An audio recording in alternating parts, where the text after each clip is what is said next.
to everyone who's on the call, I can't express my deep gratitude to you. Personally, of being on this ticket was the privilege of a lifetime to be with Vice President Harris. But as an American, to see you out there and to see the work that you did, to know that you put your heart, your soul, your time, your talent, your treasure into something bigger than yourselves, the promise of this country, a place where everyone belongs, where no one needs to go hungry or be unsheltered, and where differences of opinion can be celebrated and differences of ideas. And you put that out there and you worked hard for it. And for that, I am forever grateful.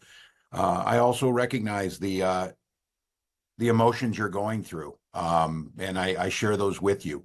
As the vice president often says, we weren't running against something, we were running for something. And to watch the joy, the vision, the compassion, the decency that the vice president brought to this, and that each and every one of you reflected every place we went, the caring and the sense of joy. I know it's incredibly disappointing now. And look, candidly, it's a bit scary because there's a very different vision that's being put out there. But now more than ever, we need the light to shine through.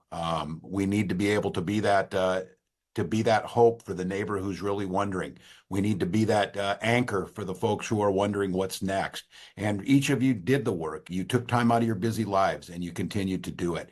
And it makes a difference. On the campaign trail, I would ask, there will be a day of reckoning when it will be asked, what did you do during the 2024 campaign?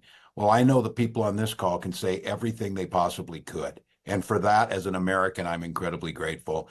And I mentioned that just yesterday, the product of the things the vice president fought for and the things that she got done, we had the final pot of money from the American Rescue Plan that we were able to put $5 million here in Minnesota into food assistance for hungry families during this holiday season.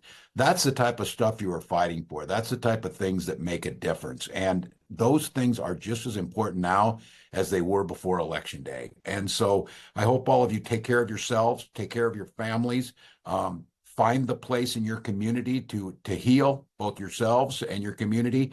And then when you're ready to get back in this fight, because it continues on. And I know that I've said it often on the campaign trail, I'm preaching to the choir. I couldn't be prouder to be with a choir that's on this call. You did everything that was asked. I also would have to say, I think all of us saw the possibility. And I know there's a bit of a feeling of loss because we saw what a real leader looks like.